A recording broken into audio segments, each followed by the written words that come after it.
Hi ನಮಸ್ಕಾರ ಎಲ್ರಿಗೂ welcome back to Bhavya Santosh YouTube channel. ನಾನು ನಿಮ್ಮ ಭವ್ಯ. ಇವತ್ತೊಂದು ಹೊಸ ವಿಡಿಯೋ ಜೊತೆ ನಾನು ನಿಮ್ಮ ಮುಂದೆ ಬಂದಿದ್ದೀನಿ. ಅದು ಎಲ್ರಿಗೂ ಯೂಸ್ ಆಗುವಂಥ ಒಂದು ವಿಡಿಯೋ. ಏನಪ್ಪ ಅಂತಂದರೆ, ಈ ವಿಂಟರ್ ಸೀಸನಲ್ಲಿ ಎಲ್ರಿಗೂ ಸ್ಕಿನ್ನು ತುಂಬಾ ಡ್ರೈ ಆಗ್ತಾ ಇರುತ್ತೆ. ಹಾಗಾಗಿ ಮನೆಯಲ್ಲೇ ಯಾವ ರೀತಿಯಾಗಿ ಬಾತ್ ಪೌಡರ್ನ ಮಾಡ್ಕೊಳ್ಳೋದು ಅಂತೇಳಿ ನಾನು ಈ ವಿಡಿಯೋದಲ್ಲಿ ತಿಳಿಸ್ಕೊಡ್ತಾ ಇದ್ದೀನಿ. ಅಂದರೆ ಮಾಮೂಲಿಯಾಗಿ ಸೋಪು ಅದನ್ನೆಲ್ಲ ಯೂಸ್ ಮಾಡ್ತಾ ಇದ್ರೆ ಈ ವಿಂಟರ್ ಸೀಸನಲ್ಲಂತೂ ಸ್ಕಿನ್ ಅಂತೂ ತುಂಬಾ ಡ್ರೈ ಆಗಿಬಿಡುತ್ತೆ. ಮಕ್ಕಳಿಗಂತೂ ತುಂಬ ಅಂದರೆ ತುಂಬ ಎಫೆಕ್ಟ್ ಆಗುತ್ತೆ. Soap, chemical face wash, body wash ಅದೆಲ್ಲ ಯೂಸ್ ಮಾಡೋದ್ರಿಂದ ತುಂಬಾ ಹಾರ್ಡ್ ಆಗಿಬಿಡುತ್ತೆ ಸ್ಕಿನ್ನು. ಹಾಗಾಗಿ ಈ ಥರ ಮನೆಯಲ್ಲೇ ನಾವು ಹೋಮ್ ಮೇಡ್ ನ್ಯಾಚುರಲ್ ಆಗಿ ಬಾತ್ ಪೌಡರ್ನ ಬಳಸೋದ್ರಿಂದ, ನಾವೇ ಮಾಡಿಕೊಂಡು ಬಳಸೋದ್ರಿಂದ ಸ್ಕಿನ್ಗೆ ಯಾವುದೇ ಥರ ಎಫೆಕ್ಟ್ ಆಗೋದಿಲ್ಲ, ನ್ಯಾಚುರಲ್ ಆಗಿರುತ್ತೆ. ಇದನ್ನು ಮಕ್ಕಳಿಗೂ ಕೂಡ ಹಚ್ಬೋದು, ಮತ್ತು 1 ವರ್ಷದ ಮೇಲೆ ಪ್ರತಿಯೊಬ್ಬರು ಕೂಡ ಯೂಸ್ ಮಾಡೋ ಅಂಥ ಬಾತ್ ಪೌಡರು. ಈ ಬಾತ್ ಪೌಡರ್ನ ಯೂಸ್ ಮಾಡೋದ್ರಿಂದ ತುಂಬ ಅಂದರೆ ತುಂಬ ಬೆನಿಫಿಟ್ಸ್ ಇದೆ. ಅದರಲ್ಲೂ ಮುಖ್ಯವಾಗಿ ಹೇಳ್ಬೇಕಂದ್ರೆ ಡೆಡ್ ಸ್ಕಿನ್ ಏನಿರುತ್ತೆ, ಬಿಸಿಲಿಗೆಲ್ಲ ಟ್ಯಾನ್ ಆಗಿ ಬ್ಲ್ಯಾಕ್ ಆಗಿರುವಂಥ ಸ್ಕಿನ್ನು, ಡೆಡ್ ಸ್ಕಿನ್ ಅದೆಲ್ಲ ಪೂರ್ತಿಯಾಗಿ ರಿಮೂವ್ ಆಗುತ್ತೆ. ಕಂಟಿನ್ಯೂಸ್ ಆಗಿ ಹಚ್ತಾ ಬಂದರೆ ಅದೆಲ್ಲ ನೀಟಾಗಿ ಕ್ಲಿಯರಾಗಿ ರಿಮೂವ್ ಆಗುತ್ತೆ. ಹಾಗೆ ಸಣ್ಣ ಸಣ್ಣ ಚಿಕ್ಕ ಚಿಕ್ಕ ಹೇರ್ಸ್ ಎಲ್ಲ ಇರುತ್ತೆ ನೋಡಿ ಕೈಯಲ್ಲಿ, ಈ ಥರದ್ದೆಲ್ಲ ಆ ಹೇರೆಲ್ಲ ಪೂರ್ತಿಯಾಗಿ ರಿಮೂವ್ ಆಗುತ್ತೆ. ಹಾಗಾಗಿ ಬನ್ನಿ ನೋಡೋಣ. ಇನ್ನೂ ತುಂಬಾ ಹೆಲ್ತ್ ಬೆನಿಫಿಟ್ಸ್ ಇದೆ, ಆದರೆ ಕಂಟಿನ್ಯೂ ಆಗಿ ಹಚ್ತಾ ಬರಬೇಕು. ಅದರಲ್ಲೂ ಈ ವಿಂಟರ್ ಸೀಸನಲ್ಲಿ ಬಾತ್ ಪೌಡರ್ನ ಯೂಸ್ ಮಾಡೋದ್ರಿಂದ ತುಂಬ ಅಂದರೆ ತುಂಬ ಹೆಲ್ತ್ ಬೆನಿಫಿಟ್ಸ್ ಇದೆ. ನಾನಂತೂ ಇದೇ ಫಸ್ಟ್ ಟೈಮ್ ಅಂತೇನಿಲ್ಲ, ಇದಕ್ಕಿಂತ ಮುಂಚೆ ಎಲ್ಲನೂ ಜಾಸ್ತಿ ಮಾಡಿಟ್ಕೊತಿದ್ದೆ. ವಿಂಟರ್ ಸೀಸನ್ ಬಂತು ಅಂದರೆ ಮಾಡಿಟ್ಕೊಬಿಡ್ತೀನಿ. ಪೂರ್ತಿಯಾಗಿ ವಿಂಟರ್ ಸೀಸನ್ ಮುಗಿಯೋವರೆಗೂ ಅದನ್ನೇ ಯೂಸ್ ಮಾಡ್ತೀನಿ. ಆಮೇಲೂ ಕೂಡ ಯೂಸ್ ಮಾಡ್ಬೋದು, ಬಟ್ ವಿಂಟರ್ ಸೀಸನ್ಗೆ ಇದು ತುಂಬಾ ಮಾಡಿಸ್ದಾಗಿರುತ್ತೆ. ಹಾಗಾಗಿ ಪ್ರತಿಯೊಬ್ಬರು ಕೂಡ ಮನೆಯಲ್ಲೇ ಈ ರೀತಿಯಾಗಿ ಒಂದು ಬಾತ್ ಪೌಡರ್ನ ರೆಡಿ ಮಾಡಿಕೊಂಡು ಯೂಸ್ ಮಾಡಿ ಹೇಗೆ ಬಂತು ಅಂತೇಳಿ ಕಮೆಂಟ್ ಮಾಡಿ ತಿಳಿಸಿ. ಹಾಗೆ ಈ ವಿಡಿಯೋ ಏನಾದರೂ, ಈ ವ್ಲಾಗ್ ಏನಾದರೂ ನಿಮಗೆ ಇಷ್ಟ ಆಯಿತು ಅಂದರೆ ಪ್ಲೀಸ್ ಲೈಕ್ ಮಾಡೋದನ್ನು ಮರಿಬೇಡಿ. ಹಾಗೆ ಯಾರಾದರೂ ಹೊಸದಾಗಿ ನನ್ನ ಚಾನಲ್ನ ನೋಡ್ತಾ ಇದ್ದರೆ ಬೇಗ ಹೋಗಿ ಸಬ್ಸ್ಕ್ರೈಬ್ ಮಾಡಿಕೊಂಡು ವಿಡಿಯೋ ನೋಡಿ. ಹಾಗೆ ಪಕ್ಕದಲ್ಲಿರೋ ಬೆಲ್ ಐಕನ್ ಮೇಲೆ ಕ್ಲಿಕ್ ಮಾಡಿ, ಆಗ ನಾನು ಹಾಕೋ ಪ್ರತಿಯೊಂದು ವಿಡಿಯೋ ನೋಟಿಫಿಕೇಷನ್ ನಿಮ್ಗೆ ಬರುತ್ತೆ. ಬನ್ನಿ ವ್ಲಾಗ್ನ ಶುರು ಮಾಡೋಣ. ಮೊದಲಿಗೆ ನಾನಿಲ್ಲಿ ಬಾತ್ ಪೌಡರ್ನ ರೆಡಿ ಮಾಡ್ಕೊಳ್ಳೋದಕ್ಕೆ ಏನೇನು ಇಂಗ್ರೀಡಿಯೆಂಟ್ಸ್ಗಳನ್ನ ತೊಗೊಂಡಿದ್ದೀನಿ ಅಂತ ನೋಡೋಣ ಬನ್ನಿ. ಜಾಸ್ತಿ ಏನು ಇಂಗ್ರೀಡಿಯೆಂಟ್ಸ್ ಬೇಕಾಗೋದೇ ಇಲ್ಲ. 3ರಿಂದ 4 ಐಟಮ್ಸ್ ಒಳಗಡೆನೇ ಈ ಒಂದು ಹೆಲ್ದಿಯಾದಂತಹ ಯಾವುದೇ ಕೆಮಿಕಲ್ನ ಯೂಸ್ ಮಾಡದೆ ಮಾಡಿರುವಂತಹ ಬಾತ್ ಪೌಡರ್ನ ರೆಡಿ ಮಾಡ್ಕೋಬೋದು. ನಾನಿಲ್ಲಿ ಸ್ವಲ್ಪ ಕಡಲೆಬೇಳೆ, ಹೆಸರು ಕಾಳು, ಅಕ್ಕಿ ಹಾಗೆ ಬಾದಾಮಿನ ತೊಗೊಂಡಿದ್ದೀನಿ. ಹಾಗೆ ನಾನು ಸ್ವಲ್ಪ ಇಂಗ್ರೀಡಿಯೆಂಟ್ಸ್ಗಳನ್ನೆಲ್ಲ ಕ್ವಾಂಟಿಟಿ ಜಾಸ್ತಿಯಾಗಿ ತೊಗೊಂಡಿದ್ದೀನಿ, ಯಾಕಂದರೆ ಮಕ್ಕಳಿಗೆಲ್ಲ ಯೂಸ್ ಮಾಡೋದ್ರಿಂದ ಜಾಸ್ತಿ ದಿನಗಳವರೆಗೆ ಸ್ಟೋರ್ ಮಾಡಿಕೊಂಡು ಕೂಡ ಮಾಡ್ಬೋದು. ಹಾಗಾಗಿ ಸ್ವಲ್ಪ ಜಾಸ್ತಿ ದಿನದವರೆಗೂ ಬರಲಿ ಅನ್ನೋ ಕಾರಣಕ್ಕೆ ಸ್ವಲ್ಪ ಜಾಸ್ತಿಯಾಗಿ ತೊಗೊಂಡಿದ್ದೀನಿ. ನೀವು ಬೇಕಾದರೆ ಇದರಲ್ಲೇ ಸ್ವಲ್ಪ ಕಡಿಮೆ ಕೂಡ ತೊಗೋಬೋದು.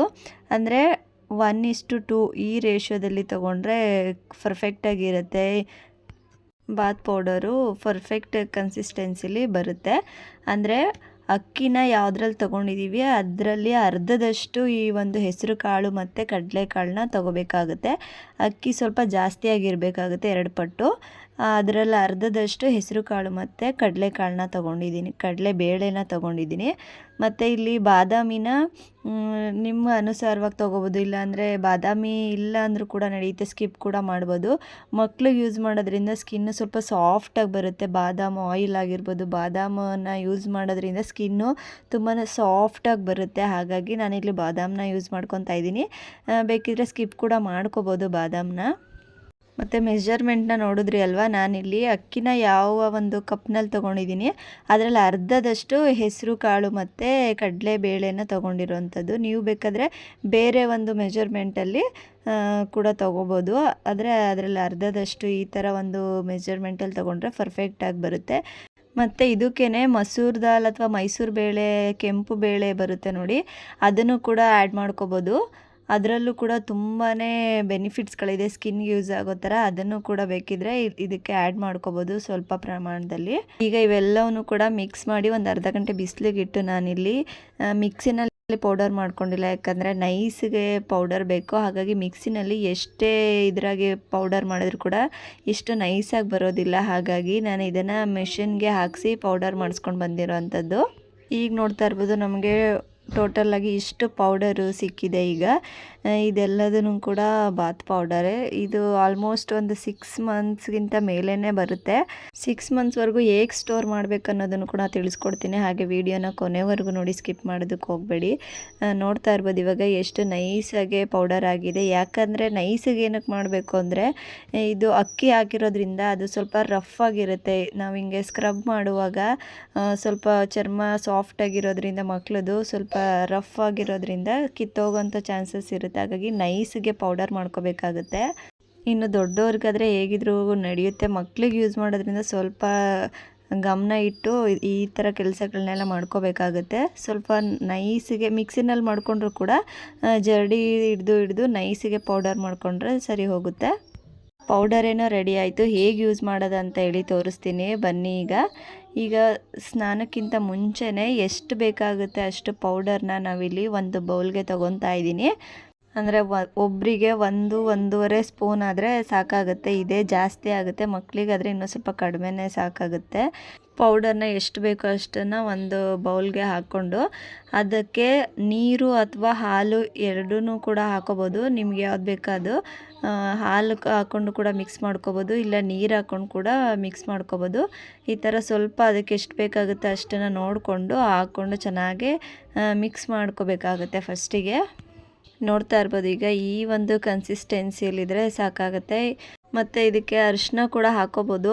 ಅರಿಶಿನ ಬೇಕು ಅಂದವರು ಅರಿಶಿನದ ಕೊಂಬು ಬರುತ್ತೆ ನೋಡಿ, ಅದನ್ನೇ ಪೌಡರ್ ಮಾಡ್ಸೋಕ್ಕಿಂತ ಮುಂಚೆನೇ ಅದರಲ್ಲೇ ಸ್ವಲ್ಪ ಹಾಕಿ ಒಟ್ಟಿಗೆ ಮಿಕ್ಸಿ ಮಾಡಿಸ್ಕೊಂಡ್ರೆ ಸರಿ ಹೋಗುತ್ತೆ. ಈ ರೀತಿಯಾಗಿ ಮಿಕ್ಸ್ ಮಾಡ್ಕೊಂಡಿದ್ದಾದಮೇಲೆ ಈಗ ಇದನ್ನು ಸೈಡಿಗೆ ಇಟ್ಕೊಂಡು, ಈಗ ಒಂದು ಡಬ್ಬದಲ್ಲಿ ಏನು ಇಟ್ಕೊಂಡಿದ್ದೀನಿ ಇದನ್ನು ನಾನು ಬಾತ್ರೂಮಲ್ಲಿ ಇಟ್ಕೊತೀನಿ.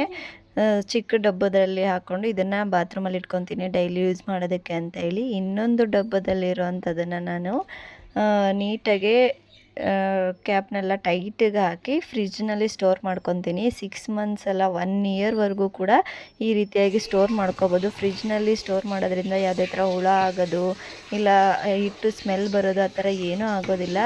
ನೀಟಾಗಿರುತ್ತೆ. ಬೇಕಂದಾಗ ಸ್ವಲ್ಪ ತೊಗೊಂಡು ಯೂಸ್ ಮಾಡೋ ಅಂಥದ್ದು.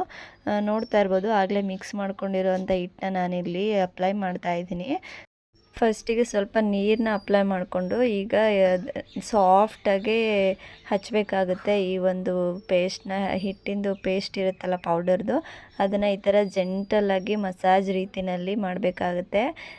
ನಿಜವಾಗ್ಲೂ ಹೇಳ್ತಾ ಇದ್ದೀನಿ, ತುಂಬ ಅಂದರೆ ತುಂಬ ಸಾಫ್ಟಾಗಿ ಬರುತ್ತೆ ಸ್ಕಿನ್ನು. ಮತ್ತು ಈ ಥರ ಮೊಣಕೈ ಹತ್ರ ಇರೋವಂಥ ಬ್ಲ್ಯಾಕ್ ಹೆಡ್ಸು ಅಥವಾ ಕಣ್ಣ ಹತ್ರ ಇರೋ ಬ್ಲ್ಯಾಕು, ಈ ಥರ ಬ್ಲ್ಯಾಕ್ ಹೆಡ್ಸ್ನೆಲ್ಲ ತುಂಬ ಈಸಿಯಾಗಿ ರಿಮೂವ್ ಆಗುತ್ತೆ. ಮತ್ತು ಡೆಡ್ ಸ್ಕಿನ್ ಎಲ್ಲ ಚೆನ್ನಾಗಿ ರಿಮೂವ್ ಆಗುತ್ತೆ. ಇದನ್ನು ಅಪ್ಲೈ ಮಾಡಿದಾದಮೇಲೆ 1 ಅಥವಾ 2 ನಿಮಿಷ ಇದನ್ನು ಅಪ್ಲೈ ಮಾಡಿ ಹಾಗೆ ಬಿಟ್ಟು ಆಮೇಲೆ ತೊಳೆಯೋದ್ರಿಂದನೂ ಕೂಡ ತುಂಬಾ ಬೆನಿಫಿಟ್ ಸಿಗುತ್ತೆ. ಮತ್ತು ಇದಕ್ಕೆ ಅಕ್ಕಿನ ಯೂಸ್ ಮಾಡಿರೋದ್ರಿಂದ ಅದು ಒಂಥರ ಸ್ಕ್ರಬ್ಬರ್ ರೀತಿಯೇ ಯೂಸ್ ಆಗುತ್ತೆ. ಅದರಿಂದ ತುಂಬ ಜೆಂಟಲಾಗಿ ಈ ಥರ ಅಪ್ಲೈ ಮಾಡಬೇಕಾಗುತ್ತೆ. ರಫಾಗಿ ಯೂಸ್ ಮಾಡೋದಕ್ಕೆ ಹೋಗಬಾರ್ದು. ಮಕ್ಕಳಿಗಂತೂ ತುಂಬಾ ಸಾಫ್ಟಾಗಿ ಯೂಸ್ ಮಾಡಬೇಕಾಗುತ್ತೆ. ಸ್ಕಿನ್ನು ಸಾಫ್ಟ್ ಇರುತ್ತೆ ನೋಡಿ. ಹಾಗಾಗಿ ಈಗ ಇದೇ ಥರ ಬಾಡಿ ಪೂರ್ತಿಯಾಗಿ ಅಪ್ಲೈ ಮಾಡ್ಕೊಂಡಿದ್ದಾದಮೇಲೆ ಸ್ನಾನ ಮಾಡೋವಂಥದ್ದು. ಹಾಗೆ ಈ ಒಂದು ಬಾತ್ ಪೌಡರ್ನ ಬಳಸುವಾಗ ಯಾವುದೇ ಕಾರಣಕ್ಕೂ ಸೋಪ್ನ ಯೂಸ್ ಮಾಡೋದಕ್ಕೆ ಹೋಗಬೇಡಿ. ಈ ಒಂದು ಹಿಟ್ಟನ್ನ ಹಾಕ್ಕೊಂಡಿದ್ದಾದಮೇಲೆ ಸೋಪ್ ಯೂಸ್ ಮಾಡೋದ್ರಿಂದ ಈ ಒಂದು ಹಿಟ್ಟದು ಏನು ಬೆನಿಫಿಟ್ ಇರುತ್ತೆ ಅದೇನೂ ಕೂಡ ಸಿಗೋದಿಲ್ಲ ನಮಗೆ. ಹಾಗಾಗಿ ಸೋಪ್ನ ಬಳಸೋವಂಥ ಅವಶ್ಯಕತೆನೇ ಇರೋದಿಲ್ಲ ಈ ಪೌಡರ್ನ ಯೂಸ್ ಮಾಡುವಾಗ. ಇಲ್ಲಿ ನೋಡ್ತಾ ಇರ್ಬೋದು ಇವಾಗ ಬರೀ ಒಂದೇ ವಾಶ್ಗೆ ಎಷ್ಟು ಕ್ಲಿಯರಾಗಿ ಕಾಣ್ತಾ ಇದೆ ಅಂತ ಹೇಳಿ. ಸ್ಕಿನ್ನು ಫುಲ್ ಒಂಥರ ವೈಟನಿಂಗ್ಗೆ, ಸ್ಮೂತಿಂಗ್ ಎಲ್ಲನೂ ಬಂದಿದೆ ಒಂದೇ ವಾಶಲ್ಲಿ. ಡೈಲಿ ಯೂಸ್ ಮಾಡೋದ್ರಿಂದ ತುಂಬ ಅಂದರೆ ತುಂಬ ಬೆನಿಫಿಟ್ ಸಿಗುತ್ತೆ. ಮತ್ತು ಆಗಲೇ ಹೇಳ್ದಂಗೆ ಈ ಪೌಡರ್ನ ಯೂಸ್ ಮಾಡುವಾಗ ಸೋಪ್ನ ಯೂಸ್ ಮಾಡೋದು ಅವಶ್ಯಕತೆ ಇರೋದಿಲ್ಲ. ಅದಕ್ಕೂ ಮೀರಿ ಯೂಸ್ ಮಾಡಲೇಬೇಕು ಅನ್ನೋಂಗಿದ್ರೆ ಫಸ್ಟಿಗೆ ಸೋಪ್ನ ಅಪ್ಲೈ ಮಾಡ್ಕೊಂಡು ಅದನ್ನು ವಾಶ್ ಮಾಡಿ ನಂತರ ಈ ಒಂದು ಪೌಡರ್ನ ಯೂಸ್ ಮಾಡ್ಕೋಬೋದು. ಮತ್ತು ಈ ಒಂದು ಪೌಡರ್ನ ಹಾಲು ಅಥವಾ ನೀರಲ್ಲಿ ಯಾವುದ್ರಲ್ಲಾದರೂ ಒಂದರಲ್ಲಿ ಮಿಕ್ಸ್ ಮಾಡ್ಕೊಂಡು ಅಪ್ಲೈ ಮಾಡ್ಬೋದು. ಅಪ್ಲೈ ಮಾಡುವಾಗ ಜೆಂಟಲಾಗಿ ಸಾಫ್ಟಾಗಿ ಅಪ್ಲೈ ಮಾಡ್ಕೋಬೇಕಾಗತ್ತೆ. ಹೊರಗಡೆ ಸಿಗುವಂತಹ ಕೆಮಿಕಲ್ಗಳನ್ನ ಯೂಸ್ ಮಾಡಿ ನಮ್ಮ ಬಾಡಿ ಆಗಿರ್ಬೋದು, ಫೇಸ್ ಆಗಿರ್ಬೋದು ವಾಶ್ ಮಾಡೋದಕ್ಕಿಂತ ಈ ಥರ ಮನೆಯಲ್ಲೇ ಹರ್ಬಲ್ ರೀತಿಯಲ್ಲಿ ನಾವೇ ತಯಾರಿಸಿ ಯೂಸ್ ಮಾಡೋದ್ರಿಂದ ತುಂಬಾ ಹೆಲ್ತ್ ಬೆನಿಫಿಟ್ಸ್ಗಳಿರುತ್ತೆ. ನಮ್ಮ ಒಂದು ಸ್ಕಿನ್ನಿನ ಆರೋಗ್ಯ ನಮ್ಮ ಕೈಲೇ ಇರುತ್ತೆ ಅಂತ ಹೇಳ್ತಾ ಈ ವ್ಲಾಗ್ನ ಕೂಡ ಇಲ್ಲಿಗೆ ಎಂಡ್ ಮಾಡ್ತಾ ಇದ್ದೀನಿ. ಈ ವ್ಲಾಗ್ ಏನಾದರೂ ನಿಮಗೆ ಇಷ್ಟ ಆಯಿತು ಅಂದರೆ ಪ್ಲೀಸ್ ಲೈಕ್, ಶೇರ್, ಕಮೆಂಟ್ ಮಾಡೋದನ್ನು ಮರಿಬೇಡಿ. ಹಾಗೆ ಯಾರಾದರೂ ಹೊಸದಾಗಿ ವಿಡಿಯೋ ನೋಡ್ತಾ ಇದ್ದರೆ ಸಬ್ಸ್ಕ್ರೈಬ್ ಮಾಡ್ಕೊಳ್ದೆ ವಿಡಿಯೋ ನೋಡ್ತಾ ಇದ್ದರೆ ಪ್ಲೀಸ್ ಬೇಗ ಹೋಗಿ ಸಬ್ಸ್ಕ್ರೈಬ್ ಮಾಡ್ಕೊಂಡು ವಿಡಿಯೋ ನೋಡಿ ಅಂತ ಹೇಳ್ತಾ ಮತ್ತೆ ಸಿಗ್ತೀನಿ ಇನ್ನೊಂದು ಹೊಸ ವ್ಲಾಗ್ ಜೊತೆ. ಟೇಕ್ ಕೇರ್, ಬಾಯ್.